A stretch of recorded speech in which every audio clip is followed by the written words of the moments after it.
física de lo que significa el héroe americano, el individualista, el desarraigado, el que siempre está con la maleta dispuesto a cambiar de ciudad, el que está bordeando siempre la ley, esa fraternidad de timadores que presenta la película, la lucha contra los poderosos, la presencia del individualismo en mitad de la depresión, ¿no? Esa primera toma de la película con esa cantidad de parados en esa calle de Joliet, Illinois, en ese suburbio, y esos zapatos tan elegantes de aquella época de dos colores que sigue la cámara, creo que define muy bien todo lo que vemos en la película, pero luego el sustrato, ese mundo de cuartuchos, de bares, de lugares de timadores, de suburbios, de partes traseras, de escenarios de vodevil. Yo creo que eso también lo da mucho la película y es en gran parte de la historia americana de los terribles años 30, cuando había unos cuantos ricos y mucha gente que lo pasaba mal. Y en el intermedio todo el mundo deseaba hacer dinero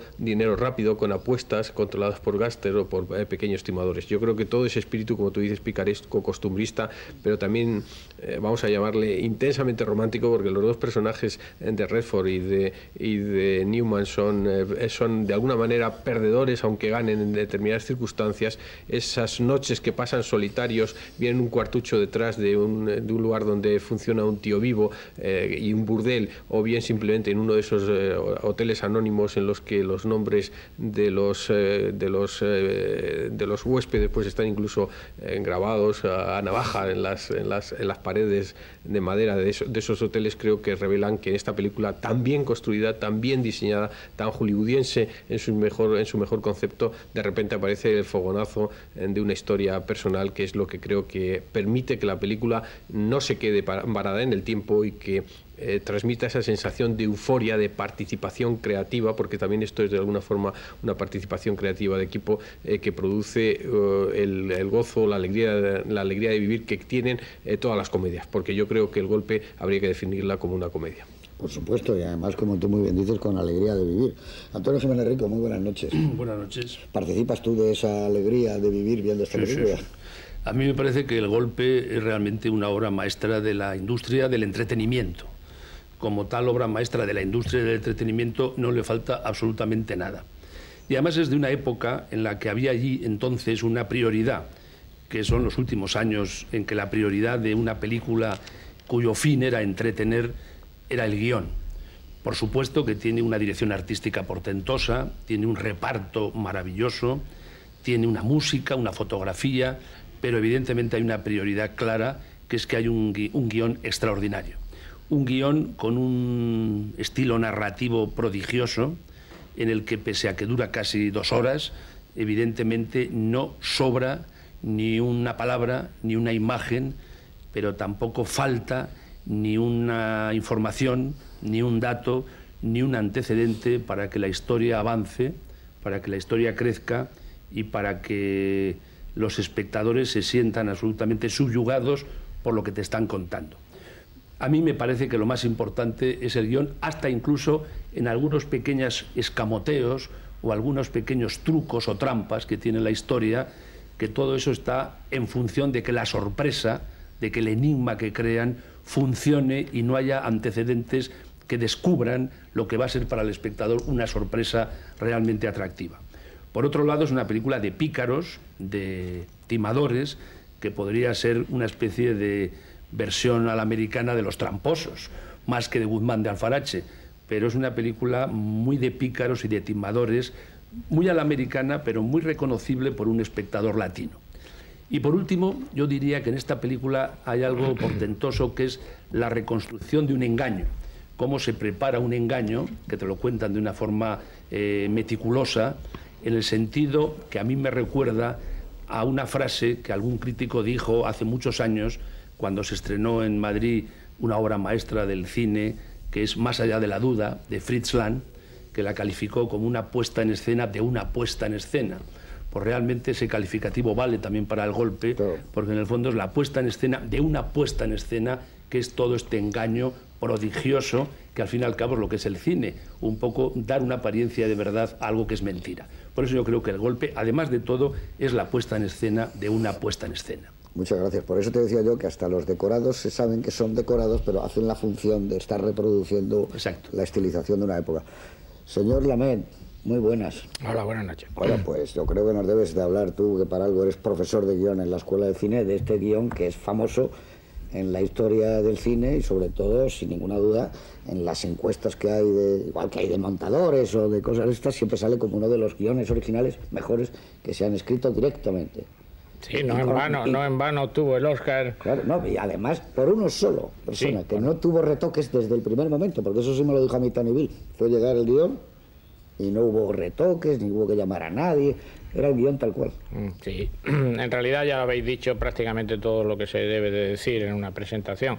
Yo estoy muy de acuerdo con lo que ha dicho Antonio Jiménez Rico, que se trata de un guión redondo, un guión perfecto, y precisamente porque es un guión redondo y un guión perfecto, como todas las perfecciones, se le notan en algunas ocasiones las imperfecciones, que son trucos de los cuales hablaremos posteriormente. La película, como sabéis, está dividida en 7 capítulos o en 7 episodios a la manera del cine mudo, con una musiquilla que también recuerda a la manera del cine mudo. Yo creo que tiene 2 grandes virtudes, la que ya habéis mencionado todo, que es el guión, del que hablaremos después, y otra segunda virtud que todavía no se ha puesto de manifiesto, que es la dirección de actores. Tened en cuenta que esta es una película en la que hay 2 estrellas masculinas, que son Robert Redford y Paul Newman. Y a mí me parece que lo más destacable de la dirección es que en ningún momento la puesta en escena está en función de ellos dos, sino ellos dos en función de la historia. Vosotros sabéis lo fácil que es que un director caiga en la tentación de recrearse en miradas pasivas de alguien escuchando. En esta película hay incluso una escena muy interesante, que es cuando preparan el golpe, que están 5 personas alrededor de una mesa redonda. No hay planos de Robert Redford ni de Paul Newman, salvo cuando Robert Redford mira a Paul Newman o Paul Newman mira, en función de lo que están hablando. A mí eso me parece que es precisamente una de las cualidades mayores de la película. Y volvemos al principio y a lo que ha dicho Antonio Jiménez Rico, que el director lo que ha hecho es contar una historia, es decir, contar muy bien una historia y no hacer una película de estrellas. Lo de la película de estrellas se le ha dado por añadidura. Muy bien, muchas gracias. Yo creo que sí, que es absolutamente claro. Yo he tenido amistad y he hablado con él muchas veces, con uno de los 3 productores, que es Tony Bill, y he hablado mucho de la película. Ellos dicen que uno de los grandes aciertos fue precisamente el director, que ya sabían que era un hombre que se iba a poner al servicio del guión, como había hecho en 2 hombres y un destino, con el extraordinario guión de Waldman. Entonces su trabajo es exactamente igual de bueno que el del montador, exactamente igual de bueno que el del art director, el del decorador, o igual de bueno que el de los fotógrafos. Eso es muy difícil, porque si él hubiera hecho prevalecer un toque demasiado marcado de autoría, la película no hubiera estado nivelada. Y nada más que reparen ustedes también en los secundarios, en Ray Walston, el JJS, que es antológico, el hombre que lee las carreras, en Charles Durning, el policía corrupto al que le pasan billetes marcados, por supuesto en Robert Shaw, que hace un señor Lonegan, extraordinario, y todo el cast, porque realmente están escogidos cada tipo minuciosamente, y además tiene algo de esta película que es un homenaje al teatro. Todo es una representación. Se les ve ponerse barbas, es como si hicieran una gran representación en busca de un gran estreno. Nosotros vemos cómo son los ensayos, vemos el estreno y vemos al final si ha tenido o no ha tenido el éxito esperado. Con todos ustedes, una película muy representativa de su época, de los años 70, que con el tiempo ha sido un clásico del cine, de la comedia, y sobre todo ese tipo de películas que ya abundan menos, que uno la puede ver muchas veces, pero donde llegues, en los 20 minutos primeros o en los 50, te enganchas y la sigues hasta el final, porque produce el placer de ver que la historia va siempre para adelante y tú vas enganchado en la butaca con esa historia. Con todos ustedes, El golpe, de George Roy Hill.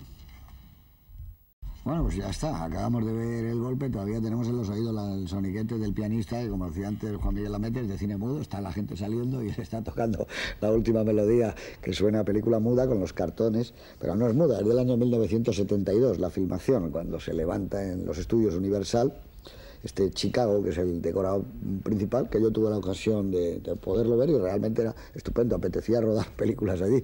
Era un decorado muy bonito, con la calle principal, las transversales y sobre todo la parte más importante, que es la que juega desde el punto de vista de arriba, donde llaman siempre por el timbre, cuando se cruza la calle del bar en donde se esperan las llamadas. Es del año 72 el rodaje, como digo, y en ese año, pues el primer día de ese año, de 1972, muere Maurice Chevalier, el cantante de París, como se le llamaba, y que hizo con Lubitsch el Desfile de Amor y La Viuda Alegre, y con Mamoulian Ámame esta noche. Tuvo un Oscar especial por Gigi en el año 58, la película de Vincent Minnelli. Digamos también que el Tribunal de Orden Público, como suena todo esto, señor Torres Dulce, procesa en Madrid a Rafael Calvo Serer, exiliado en Francia. Se le acusa de poner en peligro la paz y la independencia de España por un artículo publicado en un diario francés. Aquello es verdad que fue muy notable en esa época. Como también que Francisco Fernández Ochoa ganara